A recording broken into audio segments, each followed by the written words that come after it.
सही बोल रहे हैं। पैसा का डिमांड हुआ था, लोग नहीं पहुंचाया, जिसके कारण लास्ट डेट वेतन बंद कर क्या बताइए, मोतिहारी में जहाँ तक पदाधिकारियों की बात है, ये पूरा भ्रष्टाचार और बेलगाम हो चुके हैं। नमस्कार। 28 महीने से गुरुजी का वेतन बंद है। आप समझ सकते हैं इस तरह अगर चलेगा तो भारत विश्व गुरु कैसे बनेगा। जब गुरुजी का ही वेतन बंद कर दिया जाएगा तो गुरुजी फिर बच्चों को पढ़ाएंगे कैसे। तो अभी आप मेरे सामने देख रहे हैं, यहाँ पे जो भी गुरुजी लोग हैं, शिक्षक लोग हैं, ये लोग अपने मांगों को लेकर धरना पे बैठे हैं। इनकी क्या समस्या है, ये सारी समस्याओं पर हम इन लोगों से बात करेंगे। हालांकि कल ही से आप लोग बैठे हैं ना, कल से ही लोग आमरण अनशन पर बैठा है। शायद अभी तक कोई मिलने आया आप लोगों से, तो इन लोगों से अभी तक कोई मिलने भी नहीं आया है। इसी सब चीज पर हम इनसे बात करते हैं। बताइए क्या समस्या है आप लोगों को। जिला में एक ही समस्या नहीं है। जिला में जो है एक तो मुख्य समस्या आप जैसे बोले भी हैं कि 28-30 महीना से शिक्षकों का वेतन बंद है और अकारण वेतन बंद है। सिर्फ सभी शिक्षक का कि सिर्फ आप लोग का? 30 से 35 शिक्षक हैं इस जिला में, जिनका जो है 30 महीना से वेतन बंद है।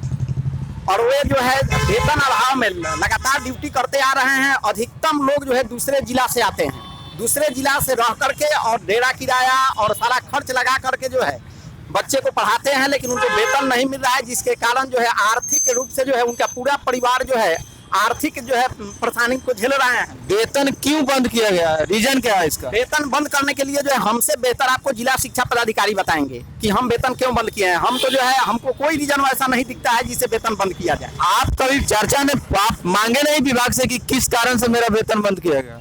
विभाग के द्वारा एक चीज हमें बताया गया कि आपके जो है इस संस्था को जो है अमान्य संस्था के लिए मार्गदर्शन मांगा गया जो है जिला शिक्षा पदाधिकारी से। मेरे पास पत्र है जिसमें उन्होंने मांगा कि ये लोग जो है 2012 से बहाल हैं और इनके साथ जो है क्या किया जाए। जब 2012 के जो है नियुक्त शिक्षक हैं जो परमानेंट 540 के हैं और वह जो है सुप्रीम कोर्ट से 34,540 के विशेष शिक्षक 2012 फरवरी से कार्यरत है और 13 में उनका सत्यापन सर्टिफिकेट करके आ गया, उनका वेतन चालू है। अभी 19 तक उन्होंने अपना वेतन लेते रहा। एकाएक जो है से ललित रजक डीओ जिस दिन रिटायर हुए उस दिन उन्होंने एक लेटर निकाला कि मार्गदर्शन दिया जाए कि नया नियुक्ति संस्था के लोगों को किया जाए कि नहीं। और 1 महीना के बाद उन्होंने जो लोग उस संस्था था उसको वेतन स्थगित करके चले गए। और इसके बाद हम लोग दौड़ते रहे, लिखित देते रहे कि किस कारण से बंद हुआ। कोई माने लिखित रिपोर्ट हमको कार्यालय से नहीं मिला। मैंने ठोस जानकारी क्या दिया गया वेतन बंद करने के लिए?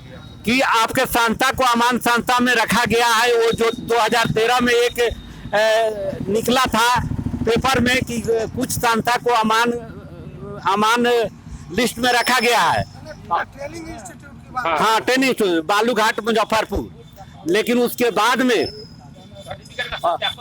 सर्टिफिकेट सत्यापन हुआ और डायरेक्टर का चिट्ठी था कि बालूघाट मुजफ्फरपुर के 83 85 एवं 86 to 88 4 साल का मानता है। उसके आधार पर सर्टिफिकेट सत्यापन भी हुआ और पेमेंट भी हुआ। और इधर आके इन्होंने उसी बात को 12 पेपर कटिंग को लेकर अमान संस्था कहकर और वेतन बाधित कर दिए। और मार्गदर्शन मांगे कि मार्गदर्शन दीजिए कि नया नियुक्ति 19 में जो शेष बचा है। हाँ, मतलब 12 में आप लोग की नियुक्ति कर दी गई, तो ये पूरा 12 से लेके अभी तक तो हमको लगता है 10 साल हो गया भाई। 10 साल हो गया, तो 10 साल मतलब लग गया सर्टिफिकेट जांच करने में। सर्टिफिकेट जांच भी हो गया है, सत्यापन होकर के भी आ गया है। यह 20 में आकर के जो है 31 जनवरी 2020 को वेतन बंद किया गया। और उसका पत्र भी आपको हम दिखाएंगे कि जिसमें जो है आपको जो है जिला शिक्षा पदाधिकारी के द्वारा जो मांगा गया उसमें कहा गया कि जो है इनके साथ 2012 के नियुक्त शिक्षकों के साथ 2012 के नियुक्त शिक्षक के साथ यहाँ नियुक्त भी हैं और उनको वेतन प्राप्त हो रहा है। तो इनके साथ क्या किया जाए। जब तक ले वहां से जो है कोई जो है मार्गदर्शन नहीं आया तब तक इनके द्वारा जो है वेतन 1 महीना बाद वेतन बंद कर दिया गया। वेतन बंद करने के बाद जो है यहाँ और यदि हम इनको लगातार जो है दिखाए हैं, एक तो हाई कोर्ट का जजमेंट भी है इसके पक्ष में कि यह संस्था मान्य है। उसके बाद जो है वैशाली डीओ को जो है डायरेक्टर के द्वारा एक पत्र लेकर के यह कहा गया कि यह संस्था 83 से लेकर के 88 तक यह मान्य है। मतलब सरकार को 8-10 साल मैंने क्यों लग गया इस चीज को जांचने में? सरकार के स्तर पर तो कोई जो है यहाँ बंद नहीं हुआ है। सरकार के स्तर पर तो हमको वेतन मिल रहा है, जिला शिक्षा पदाधिकारी के द्वारा बंद किया गया और वो अभी जो है अनावश्यक मार्गदर्शन के नाम पर। मतलब सरकार के तरफ से आपको यहाँ दो, मतलब आपके कहने का मतलब ये है कि जो भी दोष है जिला स्तर पर जिला शिक्षा पदाधिकारी की गलती है, बाकी दूसरे जिलों में सबको मिल रहा है। पूरे बिहार के 37 जिला में इसी संस्था से बहाल शिक्षकों को जो है वेतन मिल रहा है। ठीक है, तो जब और बालू घाट वाले नियोजन में है, उन लोगों का पेमेंट हो रहा है पूर्वी चंपारण में। नीतीश कुमार जी जब जनता दरबार लगा रहे थे तो उसमें आप लोग क्यों नहीं है? हम लगातार जो है जिला शिक्षा पदाधिकारी से बात करते आए हैं और ऐसा कभी नहीं हुआ है। जिला शिक्षा पदाधिकारी हमको आश्वासन देते हैं, कभी कहते हैं कि हमको जो है 1 सप्ताह का समय दीजिए, कभी कहते हैं 1 महीना का समय दीजिए, हम इसको जो है कभी कहते हैं कि हम डायरेक्टर से बात करेंगे। कुछ भी करें लेकिन किसी का वेतन 30 महीना तक बंद रखना यह जो है कहीं से मानवीय व्यवहार नहीं है। और हम लोग डीओ के जनता दरबार में बार बार गए और एक बार हमने मुख्य सचिव पटना भी जनता दरबार में गए थे।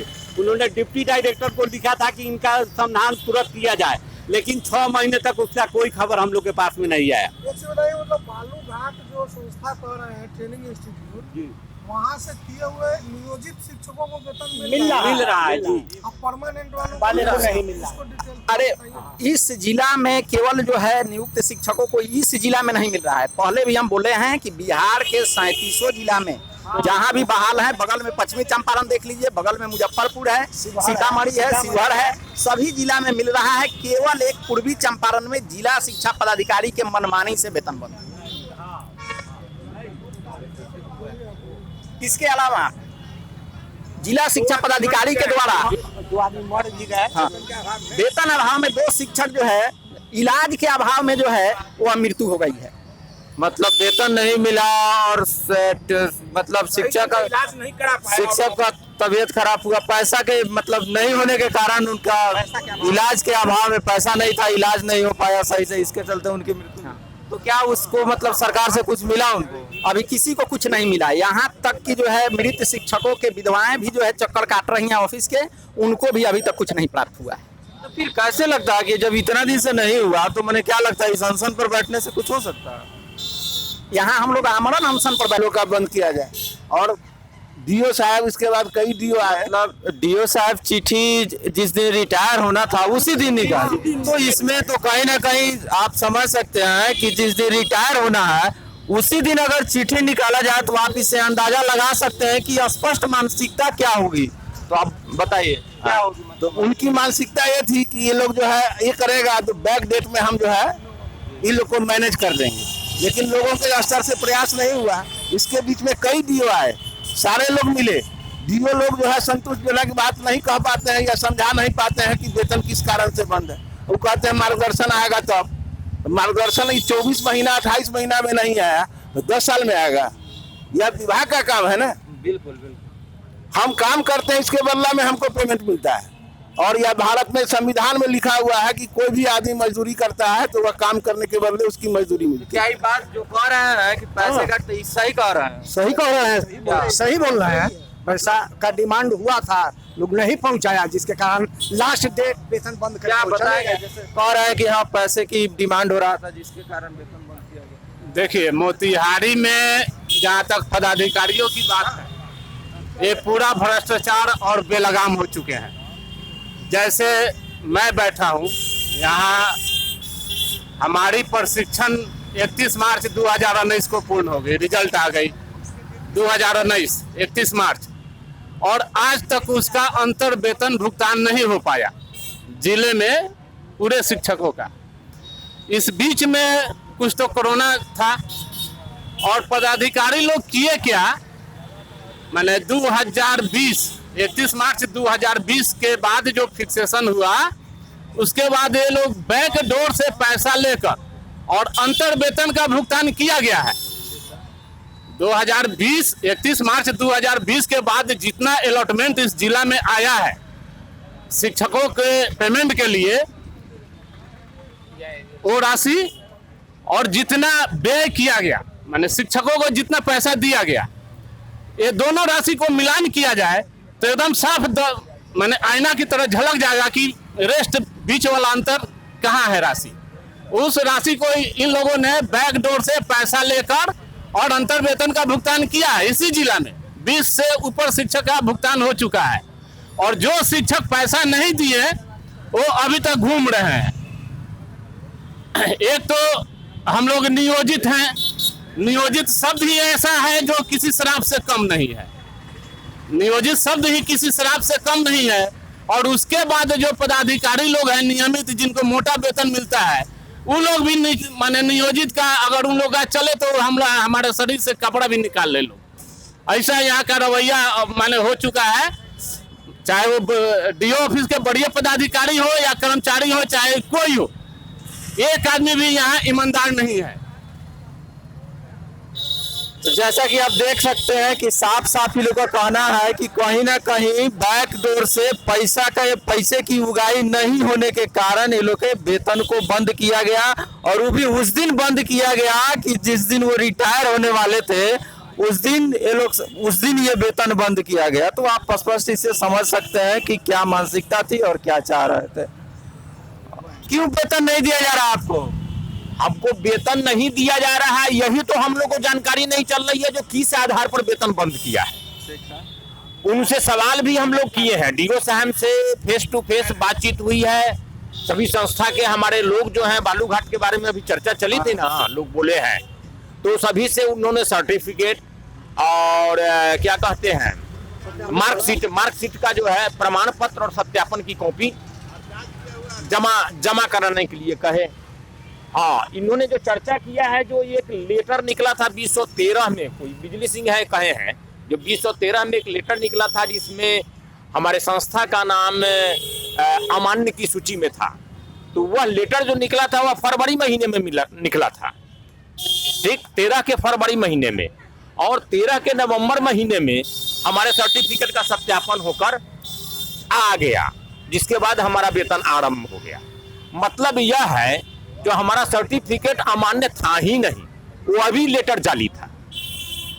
जो निकाला गया था आपको स्टेट के द्वारा, वो अभी लेटर गलत था।